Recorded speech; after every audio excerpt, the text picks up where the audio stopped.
Marketing AI Radio, your shortcut to building smarter AI-driven marketing organizations. This show is hosted by digital personas Bailey and Kai and provided by marketingfrontier.ai.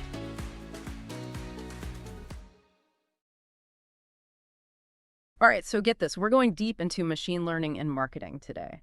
You wanted to know how it all works, what the real impact is, and how you can actually, use it.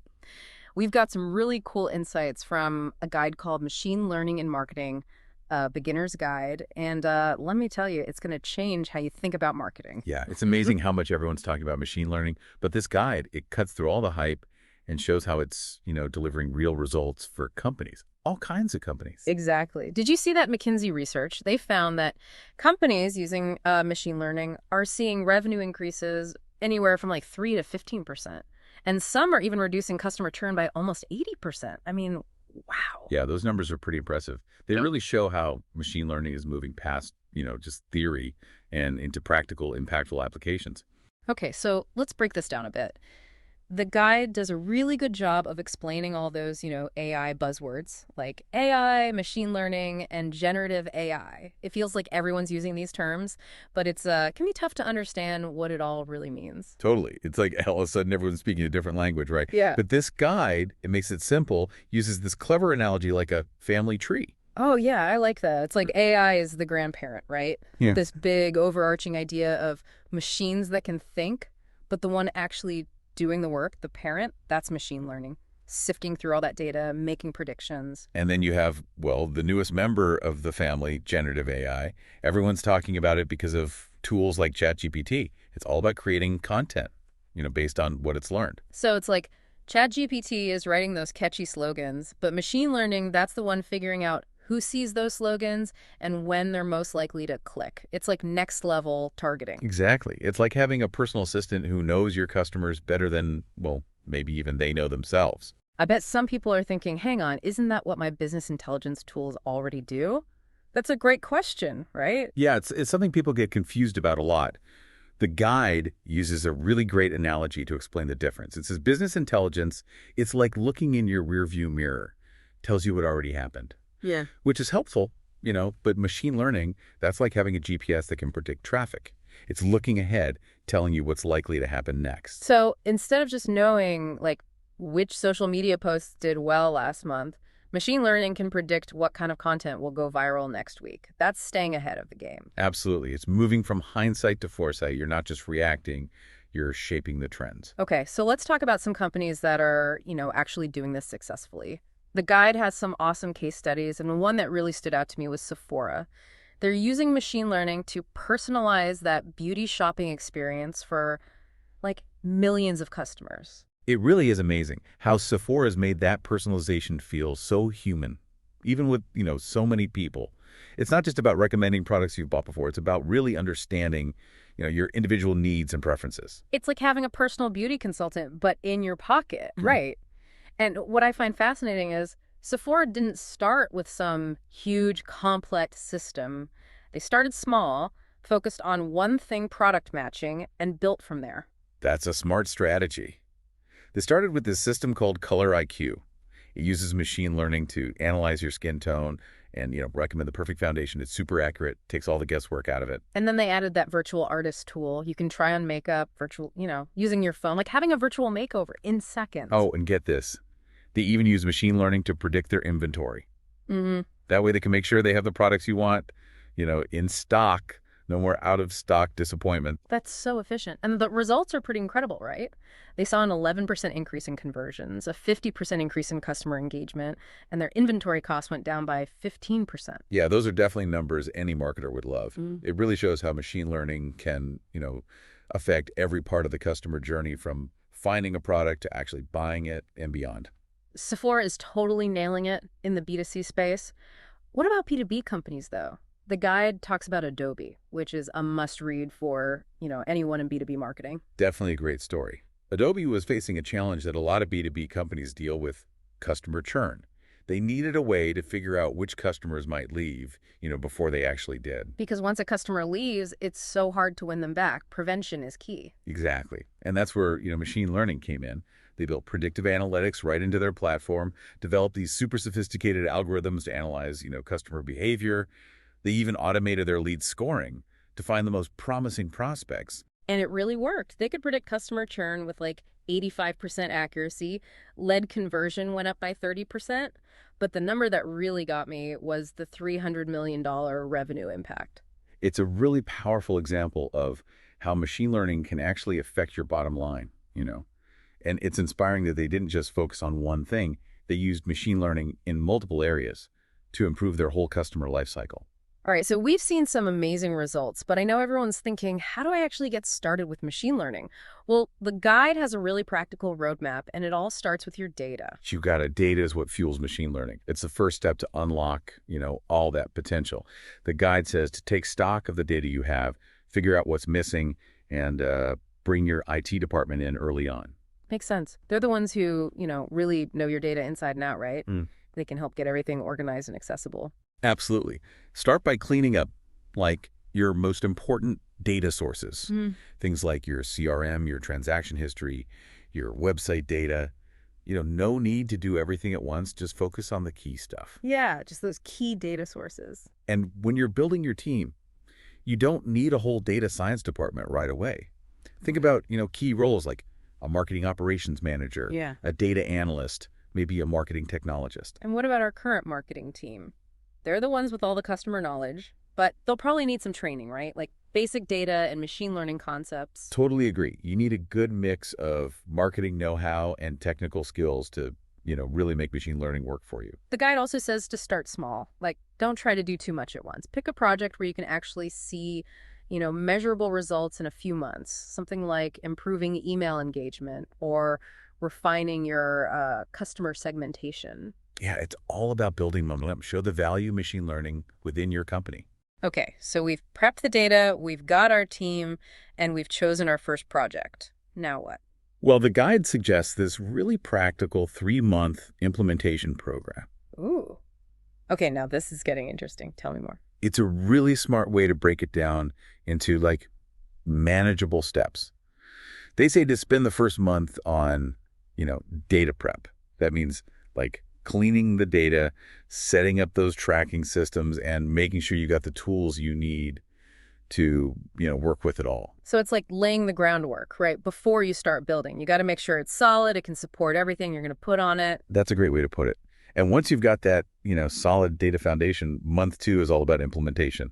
You usually start, using that machine learning solution you picked and make sure your team knows how to use it. Right. So it's not just about the technology itself. It's about empowering your team to actually use it, understand what those insights mean, right?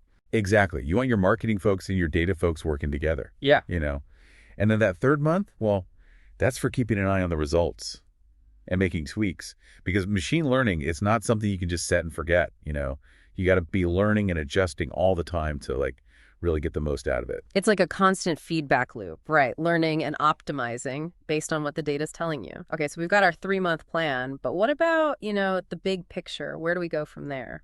Well, that's where you start thinking about scaling. Assuming your first project is a success, and it should be, how do you see it growing? Who else needs to be involved? Planning for that early on, that's super important for the long term. So it's not just one project. It's about a whole machine learning strategy that grows with your business, right? Absolutely. And one last thought about implementation. Don't, expect perfection from day one. Oh, for sure. It's not just a flick of a switch, right? It takes time for those machine learning systems to learn and, get better. Exactly. It's a process. Set realistic goals, be patient, and, celebrate those wins along the way. It's definitely worth it. I like that advice. It's about enjoying the journey, being ready to learn and adapt as you go. Speaking of learning, we've talked a lot about the what of machine learning, but I kind of want to know more about the how. What are the algorithms that, make this magic happen? That's a great question. And the guide does a nice job explaining the, different types of algorithms marketers are using. There are 3 main categories: supervised learning, unsupervised learning, and reinforcement learning. Those sound interesting. Let's start with supervised learning. What's that all about? Imagine you're, trying to teach a computer to tell the difference between pictures of cats and dogs. In supervised learning, you'd feed the algorithm a ton of like labeled pictures. So you'd show it a cat and say, this is a cat, and then a dog and say, this is a dog. It was like giving the computer flashcards. Yeah, exactly. And as the algorithm sees more and more examples, it starts like picking up on those patterns that make cats different from dogs. Then when you show it a brand new picture, it can, guess pretty accurately if it's a cat or a dog. Fascinating. How does that work in marketing, though? Think about, segmenting your customers. Say you want to group them by their buying habits. You could train a supervised learning algorithm on data about, past purchases, their website browsing, their demographics. The algorithm, it would learn like what defines each group. And then you could use those segments for, targeted marketing. So instead of one generic email to everyone, you could like tailor the message to each group's, interests, their needs. Exactly. The right message, right person, right time. And that's just one example. You could also use it to predict churn or figure out which leads are most likely to, actually buy something. Okay, got it. So that's supervised learning. What about unsupervised learning? How's that different? Unsupervised learning is kind of like giving a computer a giant puzzle and saying, figure this out. No labels, no instructions, just a data set. Let it find the hidden patterns and, relationships. So it's more about like discovering things, not being told. Yeah. Think of it like exploring a new city, but you don't have a map. You might notice, certain shops tend to be together or that some neighborhoods have a different vibe. So the algorithm's like an urban explorer, finding those hidden structures. That's a great way to think about it. And this type of learning is really good for things like, anomaly detection. Say you're an e-commerce company, you want to like flag those potentially fraudulent transactions. An unsupervised learning algorithm, it can analyze all that transaction data, figure out the typical patterns, and then flag anything that's, way off. Smart. You could catch those fraudulent activities before they, even become a problem. Are there other ways marketers could use this? Oh, definitely. It's also great for like product recommendations. Those customers who bought this also bought suggestions. Those are often powered by unsupervised learning. The algorithm looks at past purchase data, figures out which products, people buy together, and then uses that to recommend stuff. It's like a virtual shopping buddy who knows your taste better than you do. Okay, so we've got supervised, we've got unsupervised. What about reinforcement learning? That one sounds a little trickier. It is a bit more advanced, but it's also, really cool. It's basically teaching a machine to make decisions in like a dynamic environment through trial and error. It's like teaching a dog a new trick, but you're rewarding it when it, does the right thing. So the algorithm learns by doing and gets like feedback. Exactly. Imagine it's like playing a game where the algorithm have to figure out the best strategy to, get the most rewards. Okay, I think I'm starting to get it. How does that work in marketing though? Reinforcement learning is still pretty new in marketing, but it has a lot of potential, like optimizing ad campaigns in real time. Yeah. Imagine an algorithm that can like adjust your ad bidding, your targeting, based on how people are responding to your ads. So it's always learning, always adapting, making sure you're, getting the most out of those campaigns. Exactly. It's about those small tweaks on the fly to like maximize your performance. Okay, so we've got these three types: supervised, unsupervised, and reinforcement. How do marketers know which one to use, though? Like, is there a simple way to decide? It really depends on the problem you're trying to solve and the data you have. There's no one answer that fits everything. But I can give you some, general guidelines. If you've got labeled data and you want to make predictions or, classify things, supervised learning is a good starting point. If your data is unlabeled and you're looking for patterns or want to group similar things together, you might try unsupervised learning. And if you're in a changing environment where you need an algorithm that can, adapt over time, then maybe reinforcement learning is the way to go. It sounds like it's important to know your goals and your data before you even start thinking about algorithms. Oh, for sure. And don't be afraid to, try things out. You might start with one approach and then realize, something else works better. It's about being flexible, right? Embracing that, iterative process we were talking about. Okay, so I'm feeling pretty good about the different algorithms now.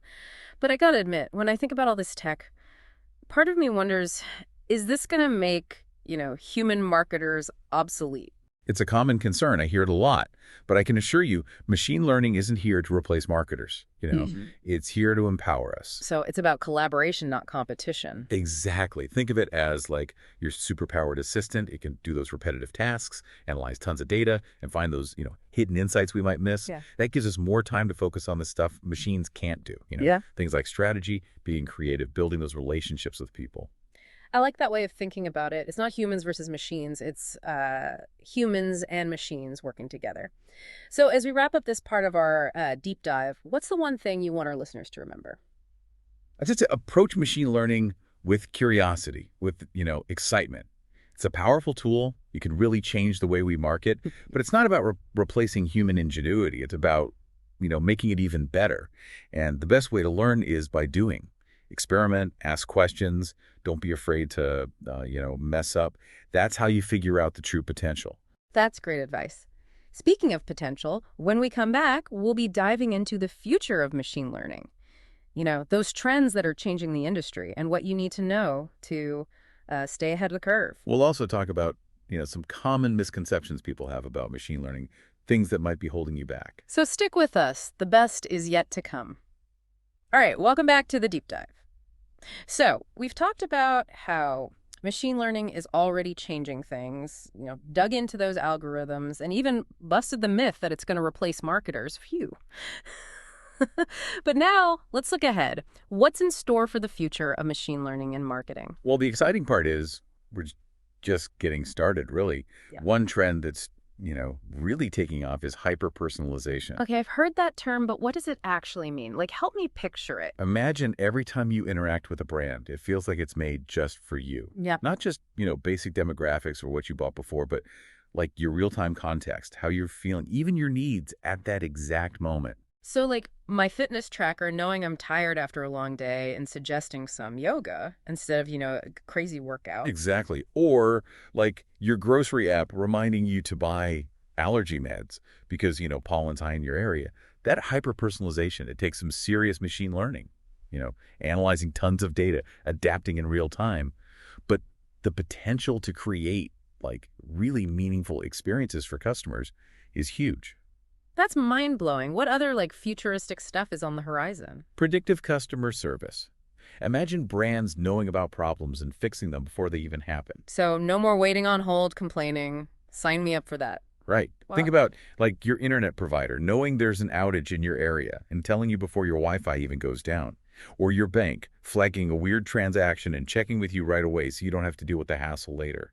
That's machine learning and customer service. Not just reacting, but preventing problems in the first place, creating a really smooth experience. Wow. I can see how that would, make people really loyal to a company. It sounds like machine learning is going from just understanding what happened to actually shaping the future of, customer experiences. That's a great way to put it. Yeah. And as these technologies get, even better, marketers who really understand machine learning are going to have a real advantage. Okay, so for those of us who are super excited, but maybe feeling a little overwhelmed, where's a good place to start? Honestly, just start learning. There's so much stuff out there.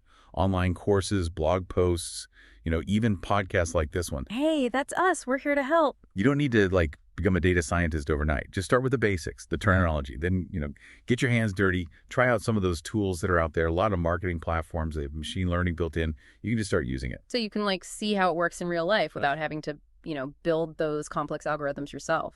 Exactly. Yeah. And don't forget about community. Connect with other marketers who are, already using this stuff. Learn from them, ask questions, share ideas. That's how we all get better. Great advice. I'm sure there are still some misconceptions about machine learning that are holding people back. What are some of the myths you hear most often? One of the biggest is that you need mountains of data to get started. Not true. You can start with what you've got and go from there. As you get more data and your algorithms, learn more, your results will get better too. So don't let, perfect data be the enemy of good. What other myths should we bust?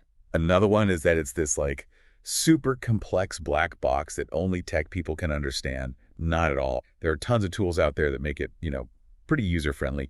You don't need to be a coding whiz. So you don't need a PhD in computer science to use machine learning? Nope. Honestly, the most important thing is still that good old marketing intuition. Knowing how to ask the right questions, understanding your customers, and making sense of those insights the algorithms are giving you. So it's about using technology to like boost your marketing skills, not replace them. That's it. And here's Okay. another one people think it's too expensive only for like huge companies. That might have been true a while ago, but now there are lots of affordable, easy to use tools out there. That's awesome. So anyone can, play around with machine learning now. Yeah. Okay, before we wrap things up, I want to go back to something you mentioned earlier, that hyper-personalization. It sounds amazing, but are there any like downsides? Should we be worried? You're right to ask that. Like Right. any powerful tool, you got to think about the ethical side of things. Hyper-personalization needs a lot of personal data, right? We have to be really careful about how we collect it, store it, use it. Being transparent is super important. Customers need to know what's happening with their data and feel like their, privacy is being respected. It's about trust, right? Making sure it never feels like, creepy or invasive. It should be helpful, valuable. Exactly. And it's not just about, one person's privacy. It's about making sure we're using machine learning to create a fairer, more inclusive world. Yeah. We got to watch out for biases in the algorithms, make sure we're not like making existing inequalities worse. Right. It's about using this technology to make people's lives better, not to, manipulate them or take advantage. Couldn't have said it better myself. Ethics got to be front and center in everything we do as marketers. So as we wrap up this incredible journey into the world of machine learning, what's the one thing you want to leave our listeners with? Machine learning is changing the game, and it's only going to get faster. Embrace those possibilities, but do it responsibly. Learn, experiment, work with others, and never forget that the customers are the heart of it all. The future of marketing is bright, and machine learning is going to be a big part of it. Ah, that's such a great message. This deep dive has been truly eye-opening, and I hope it's inspired you to, explore everything machine learning has to offer. Marketing is always changing, but with some curiosity, some creativity, and a little help from some really smart algorithms, we can create those truly amazing marketing experiences. Thanks for joining us on the deep dive. Thanks for listening to the show today. Be sure to subscribe so you never miss an episode. Visit us at marketingfrontier.ai for more resources, tools, and expert advice. And until next time, keep pushing the boundaries of what AI can do for you.